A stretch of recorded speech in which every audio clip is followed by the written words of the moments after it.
A couple of weeks ago, I was trying to make sense of all of this P. Diddy, Sean Combs fiasco. And I was a bit confused because, mass media and its proliferation of information is propaganda 101. It's all CIA operated and CIA based. It's all psyops. The interesting part about psyops is trying to figure out the motive and trying to see what's really being concealed, because usually things that are put forth are means of distraction to distract the masses away from what's really important. In 2024, we as a collective, we cannot trust the information that we're getting from mainstream media, no matter how enticing it is and no matter how believable it may be. Your degree of skepticism has to be at an all-time high. So in my attempt of trying to make sense of all of this, I was like, well, I know that the Epstein story was false. Epstein was nothing but a mask, a fall guy. He was the tool used by the Israeli Mossad to lure in, you know, high elite officials and bankers and politicians and celebrities, to lure them in, to allow them their sick fetishes on that corrupt island that was not built by Epstein. It was built by the Israeli Mossad. If you don't know who the Israeli Mossad is, the Israeli Mossad are similar to what you would call the American CIA, the CIA for America. That's essentially the CIA for Israel. And believe it or not, Israel runs America. It's not the other way around. You don't have to believe me. I'm just telling you what it is. You can believe what the hell you want to believe, but I'm just here to tell you what it is. Whenever there are names that's put out in an article or anything that you read, usually the name that's being mentioned is usually a name that's posed as a front, as a mask to hide what's truly going on. So when I heard about Jeffrey Epstein, I was like, okay, well, there's no way that this one guy just got that rich all of a sudden. He was fronted that money. Okay? These cowards are not strong enough or bold enough to do things on their own. So what they have to do, they have to get puppets that they can control. Jeffrey Epstein was also being blackmailed. He was also the face of a pedophile ring and a sexual trafficking ring that goes much more that goes much more deeper than just him and even the people that were on his island. It's a much larger web than you guys actually can conceive. So when I started hearing more about P. Diddy, I was like, okay, well, P. Diddy, he's being all of a sudden, it goes from these petty little crimes to now his name is being mentioned in everything. That's a false alarm. But many people are believing in it. They're hooking their teeth into it. They truly believe everything that they're hearing about Sean Combs, aka P. Diddy. But when I look at P. Diddy and I look at Jeffrey Epstein, they're just fronts. So I was perusing through the internet and I saw an article that said P. Diddy, Jeffrey Epstein of the rap industry. And that article drew my attention. The title drew me in. And I was intrigued by the title, to be honest with you, because I knew that the article was going somewhere that mainstream media is not going. Now, the title in and of itself doesn't tell you much. It just says P. Diddy, Jeffrey Epstein of the rap industry. What I can do as a critical thinker is to take what I have in context about Jeffrey Epstein, about how I thought about him and what I read about him, and then use that same metric to look at P. Diddy. Because if P. Diddy is being framed or being, identified as the Jeffrey Epstein of the rap industry, then that means that there's a mechanism in which that these two men are being used to cover up a larger scheme that we are not privy to. And all we can do is speculate at this point.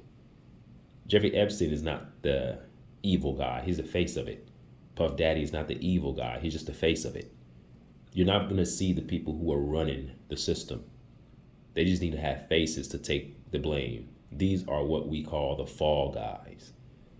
So what I'm going to do here, I'm going to read this article and give you my opinion about it.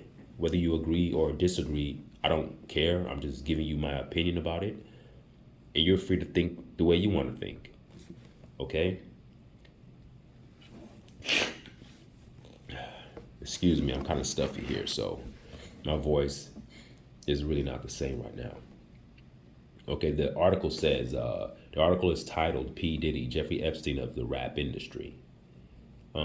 After the Department of Homeland Security's investigation task force raided his home. Now, you guys remember when that was all over the news and it was all over social media about the Department of Homeland Security investigations and how they raided his home. This is what I want you guys to start doing. Whenever you hear about any department that's linked to the government, you already know it's a lie. Now, I'm not saying that the Department of Homeland Security did not raid his home. That's not what I'm saying. What I'm saying is that whenever you have governmental entities that are involved in anything, then you know that there's a lie beneath it. There's an ulterior motive of what the story is intended to elicit out of the consumers who are listening to it. So me as a consumer, as I'm reading this, I'm like, oh my God, the Homeland Security, they're raiding his home. He must have done something. He's doing something bad. That's all done intentionally to elicit an emotional response. Whether it's the WHO, World Health Organization, whether it's the FDA, Food Drug Administration, whether it's the government or any governmental agency, CIA, FBI, they're all corrupt. So this idea that the Department of Homeland Security is investigating Puff is like saying that a rapist was investigating a pedophile. That's analogous to that. Who cares what the Department of Homeland Security is doing? The entire system is corrupt.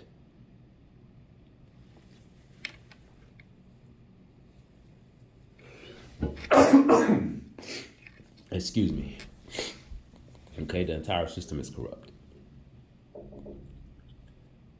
So after the Department of Homeland Security's investigations task force raided his home, rap artist Sean Combs,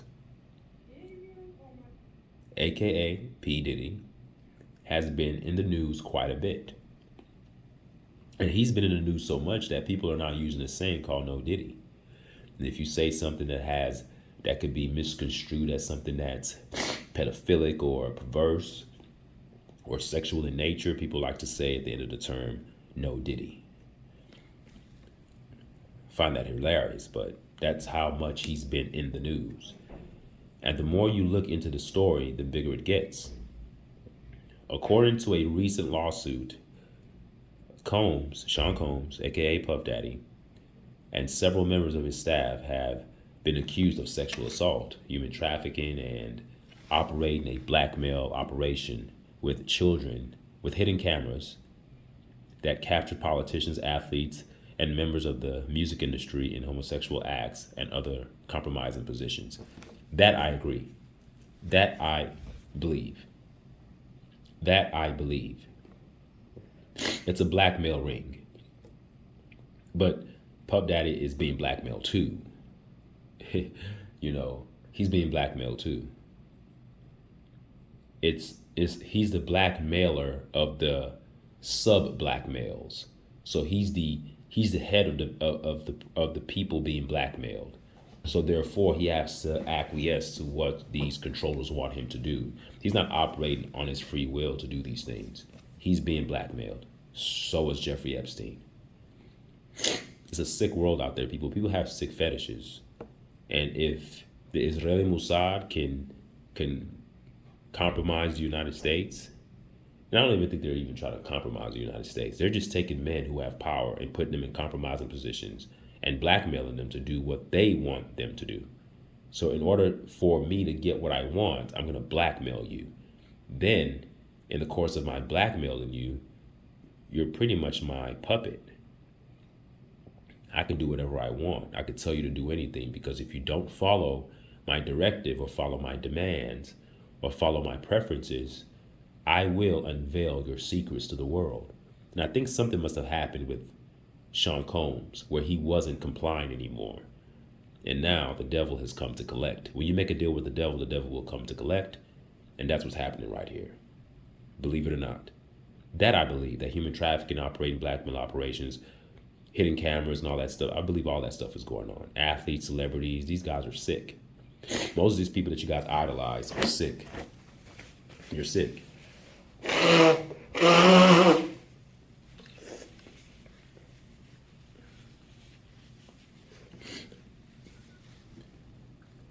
Reading along here. And thank you guys, if you're still listening, thank you for being patient with me here. I'm a bit underneath the weather. I'm detoxifying myself. My body is cleansing itself, so just bear with me. In declassified MK Ultra documents, we know that as early as 1954, in Operation Midnight Climax, the CIA ran several brothels with two-way mirrors set up where they would film targeted persons having sex with prostitutes. Again, the CIA is corrupt. They put people in compromising positions. This is how they cripple countries. This is how they take over countries, by putting people in compromising positions. Okay, and I'm not blaming them solely, because these people that are getting quote unquote put in these compromising positions, they have sick fetishes. So what they do, they allow you, they indulge you in your fetishes, and they didn't make sure that it's seen by the masses, or they put on the threat that what you're doing can be visualized by the masses. Hence, therefore, you are being blackmailed. Okay, two-way mirrors, videotaping, putting things on camera of what these sick individuals are doing, being filmed, all right, having sex with prostitutes. According to several close witnesses, Hugh Hefner was operating an extension of this blackmail scheme in his Playboy mansion. I believe that. And of course, the infamous Jeffrey Epstein and Ghislaine Maxwell were involved in this as well, with close ties to Israeli Mossad and the British Crown's Prince Andrew. So when you hear these terms, the Israeli Mossad, the CIA, the Department of Homeland Security, they're all in it. They're part of the sexual trafficking ring. They created the war on drugs because they supplied the drugs. They created these wars because they supplied the guns. You guys have to get that through your thick skulls. These agencies are not here to stop the bad guys. These agencies are here to create chaos by creating bad guys and then coming in as the saviors, using any means necessary to dictate policy and to trample economies, to take over neighboring countries.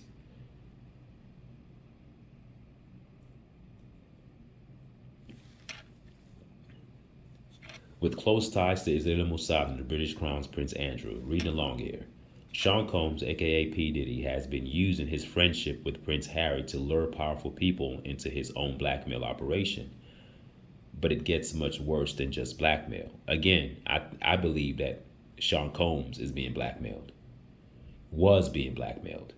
And I think that for some way, somehow, maybe something happened where he didn't want to go along with it anymore. So now it's time for us to expose you. And all of a sudden, Sean Combs's information and news stories are making headlines every single day.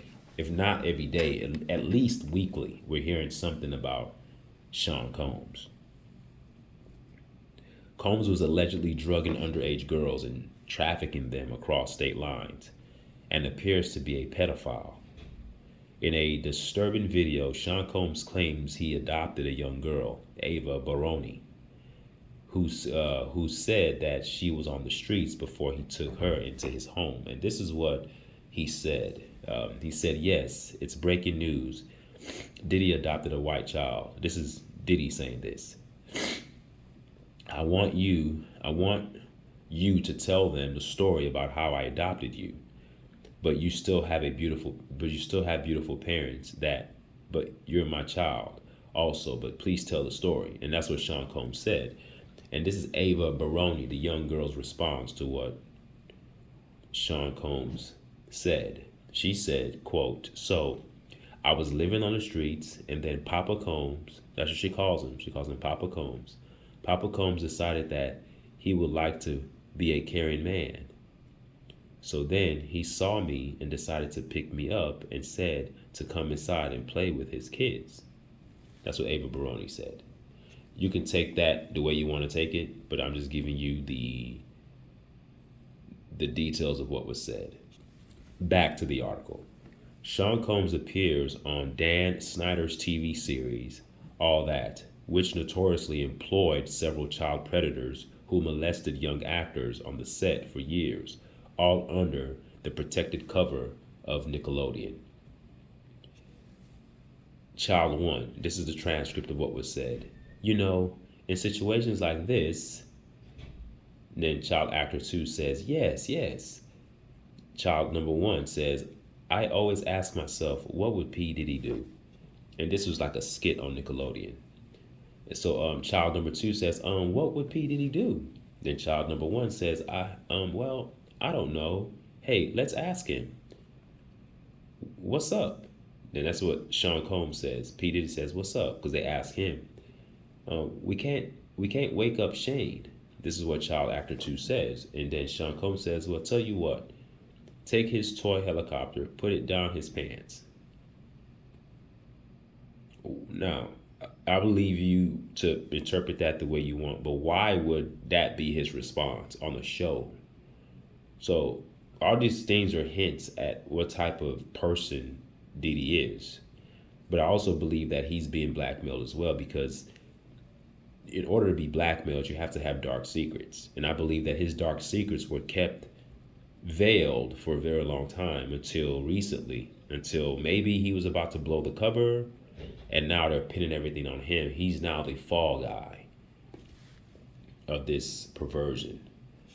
Reading along the article, in light of this information, an old video with a 15-year-old Justin Bieber and a 40-year-old Sean Combs is rather unsettling. I'm going to read the article here about that. It says, "You ever seen the movie 48 Hours? Right now, this is what Sean Combs is saying. He says, "You ever seen the movie 48 Hours? Right now, he's having 48 hours with Diddy, him and his boy. They're having the times of their lives. Where we're hanging out and what we doing, we can't really disclose. But it's definitely a 15-year-old's dream. I don't have a legal guardianship of him, but for the next 48 hours, he's with me. So yeah, we're going to go full crazy." End quote. You can take that however you want to take it. I'm just giving you the information. All right? Reading along the article says, "A series of recent trials and investigations appear to spell out a much bigger situation brewing in the background.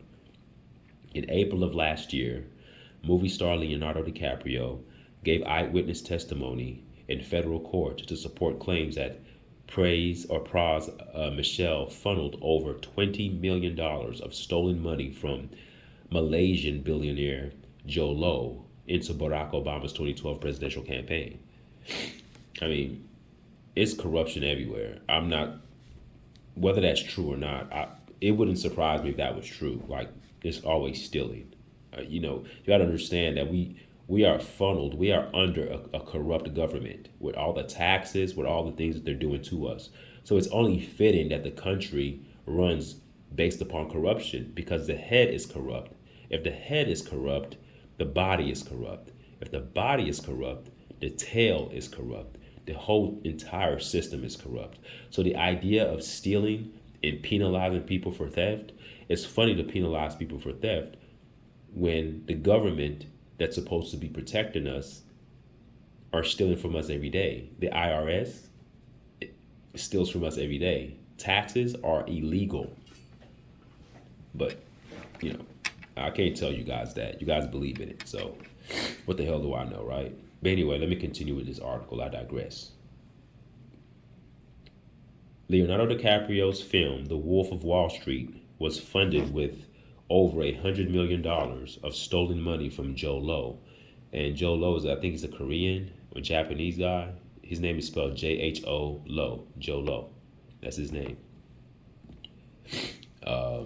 And it was likely given a plea deal in return for his money. So Leonardo DiCaprio was given a plea deal in return for his testimony. So his testimony about the things that were going on in Hollywood and how money was being stolen to fund Barack Obama's 2012 presidential campaign, they believe that he was forced to disclose that information as part of his plea deal. Okay. Let me continue reading here.